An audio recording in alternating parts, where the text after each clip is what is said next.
Okay. I believe the running back position is in trouble. And I think y'all should realize it is as well. We are in weird, strange, confusing times.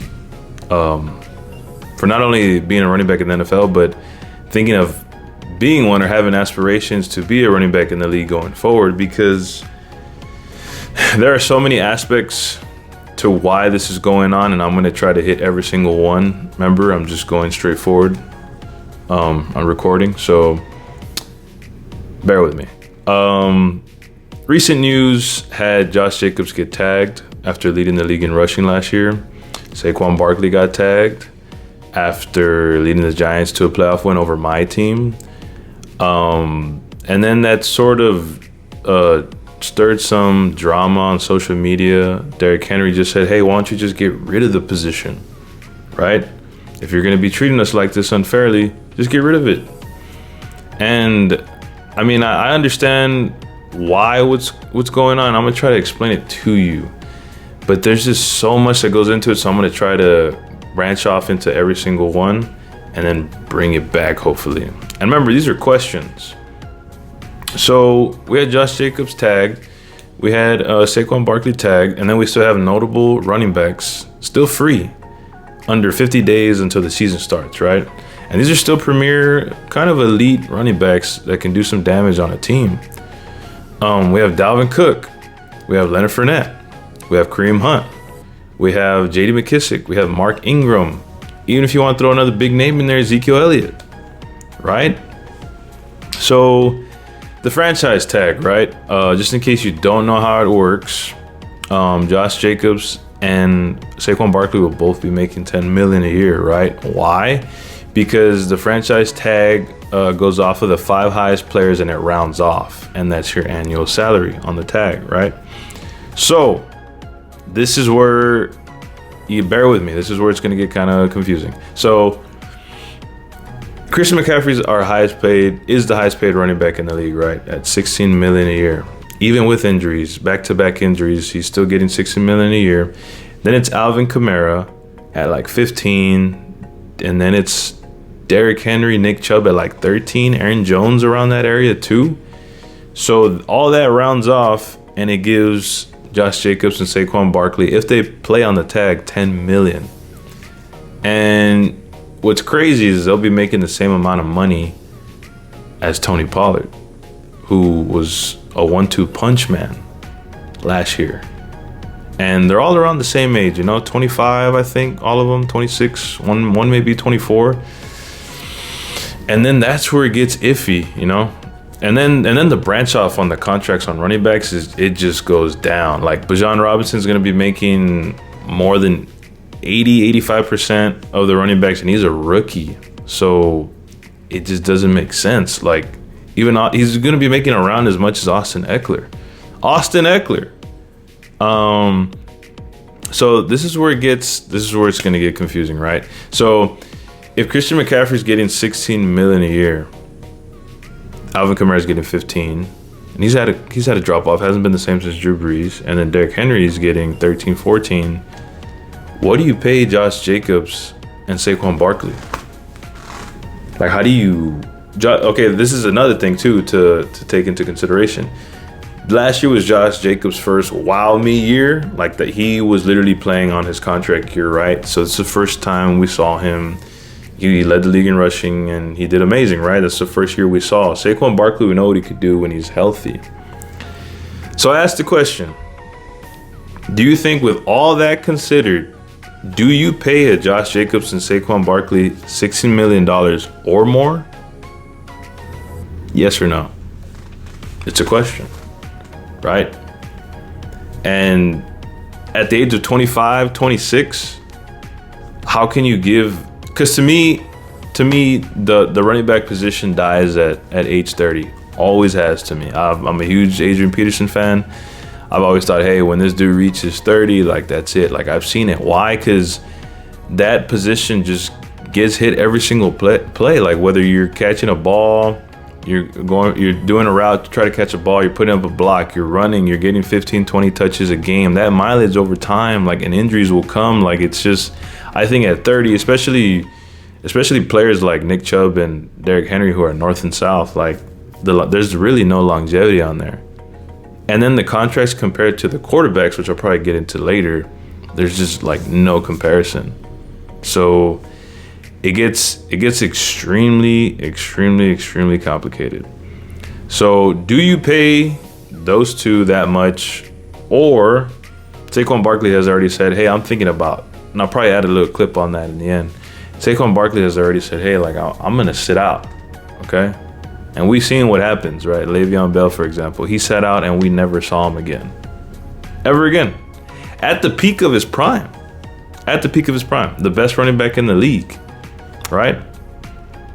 So you take all that into consideration, and then you put the age. You put Christian McCaffrey's at 16, so you can't pay them as much because they haven't shown you as much.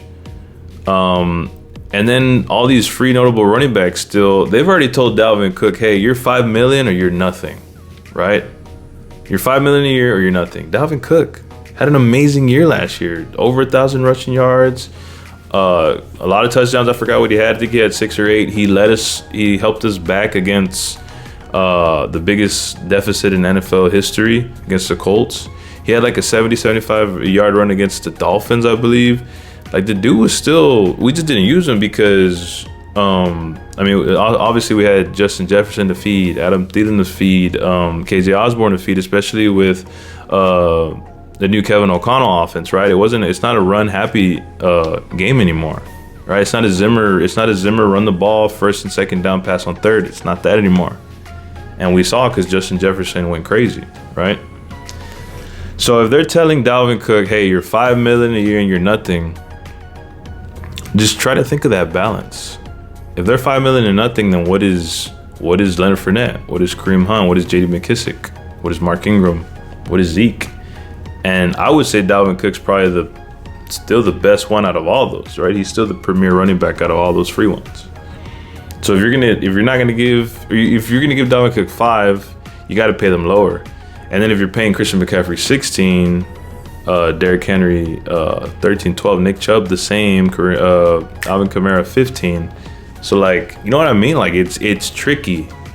And then they're at 25, 26. So you can't pay them too much because they're already going to end their careers at age 30. And we've seen it. We've seen at 30, the drop-off is just insane for running backs. They're not the same anymore.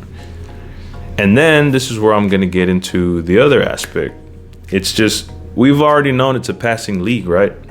It is a passing league. And then with the quarterbacks, the quarterbacks have proven you could win Super Bowls without a running back. And I'll get into that later too. But the quarterbacks these days, man, I mean, you have Pat Mahomes coming in. He's taking the league by storm. And who took it before him? Tom Brady. Tom Brady won 7. You can't even name me a running back that was on Tom Brady's team when he won his 7 or 8. 7 or 8. And then Patrick Mahomes is going to take it by storm, right? And then if he doesn't, Josh Allen will. If he doesn't, newly paid, crazy salary paid Lamar Jackson, Jalen Hurts. We know Joe Burrow's on the way. We know Justin Herbert's on the way. Kyler Murray when he gets fixed from his injury. Trevor Lawrence. I mean, the quarterback position and all those quarterbacks are now like prototypes now. I wouldn't say they can throw and give you as much as they throw. They can run as much as they throw it. I mean, Lamar can, right? But when you have quarterbacks like Patrick Mahomes, right? And all those that I named are just, they're going to take the league by storm, right? Like, one of them's going to have to get a chance. If not, Patrick Mahomes will be the gatekeeper of all of them with Tom Brady out now, right? So he's probably going to be the new gatekeeper. And it is proven that the quarterback position is way more valuable, especially since of the longevity now. And they've seen Patrick Mahomes win 2 in his young career and Tom Brady take all of them in the past 20 years, right? And it also has longevity. We've seen Tom Brady play till he's 45. Drew Brees, Aaron Rodgers is on his way. Peyton Manning would have done it too if he didn't have his neck problem. Brett Favre did it at an elite level with the Vikings. Warren Moon, if you want to. We have so many quarterbacks go over 40. So you got to take that into consideration, right? It gets tricky. It gets weird. So with all that considered, and we take it back, you can't see the running back position getting valued anymore going forward. Now, I know Bijan Robinson is going to get ran through the ground. And if I'm a running back now, I want to produce as much as I can in my first year when I'm 21, 22.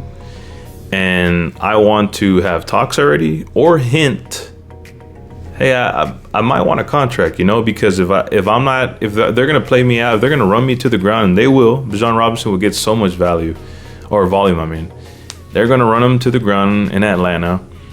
And let's say they stay on their rookie contract, just like Josh Jacobs and Saquon Barkley. Let's say he plays his 4 or 5 year with the option, whatever, right? And he's already going to be 25, 26. I bet you anything they're going to do the same thing as they're doing to Josh Jacobs and Saquon Barkley. But again, it's the longevity. It's the contract. If Christian McCaffrey's getting 16, do they deserve that much? And then the quarterback position, right? These quarterbacks are getting paid crazy money.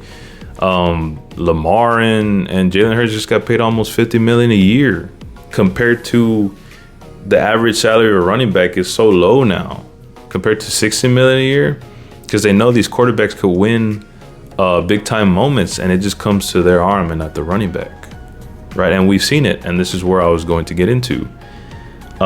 Can you remember a running back within the past 10 years that put the team on their back and won the Super Bowl because of them? I'll wait because you can't. The only one I could think of is Marshawn Lynch, but I don't remember if it was against the Broncos or the Patriots, where they took the L against the Patriots. I don't remember if it was against the Broncos or the Patriots. And I know Damian Williams might have had over 100 against the 49ers in 2020, but I think it was garbage time points or yards, my bad. But you can't name another running back. So we've seen it. We've seen quarterback. We've seen Tom Brady. We've seen Pat Mahomes in his young career. We've seen Peyton Manning. Actually, that was his defense the second time, sorry. But we've seen Tom Brady. Nick Foles did it. But yeah, and then Patrick Mahomes will take the league by storm, right? And then, like I said, all these premier quarterbacks coming in. So you got to think about all that. You got to put all that into consideration. And maybe that's why the running back position is being devalued, because we're starting to see, and there's evidence, and they can prove that we might not need a running back to win us the big game. Sure, running backs are cool. You get them in. You give them the ball. Hey, take the stress off my back. Go ahead and try to run for 100 yards, catch the ball, block. Yeah, that's all flashy and stuff. And it gives us a breath of fresh air when they can just take the ball and dominate a whole game, right? We've seen Adrian Peterson do that. But all that especially with the extra game added on the season plus playoffs and the Super Bowl, that's a lot of wear and tear. And that should be no surprise. So that's all I got to say. And what do you think? Will the running back position get any more value going forward, or is this position just extremely going down here from here on forward because the passing league is taking over? I will leave it at that. And go ahead, of course, subscribe if you want more topics. Definitely will be trying to dish out more content soon. Go ahead and leave a like and comment. Subscribe, please. And comment what are the topic I should talk about before the season kicks off. Okay? Peace. I can say fuck you to the Giants. I can say fuck you to my teammates and be like, you want me to show you my worth? You want to show you how valuable I am to the team? I won't show up. I won't play it down. And that's a play I can use. Anybody knows me, knows that's not something I want to do. But it's something that crossed my mind. It's I never thought I would ever do that. But now I'm in a point where it's Jesus, I might have to take it to this level. And am I willing? Am I prepared to take it to the level? I don't know.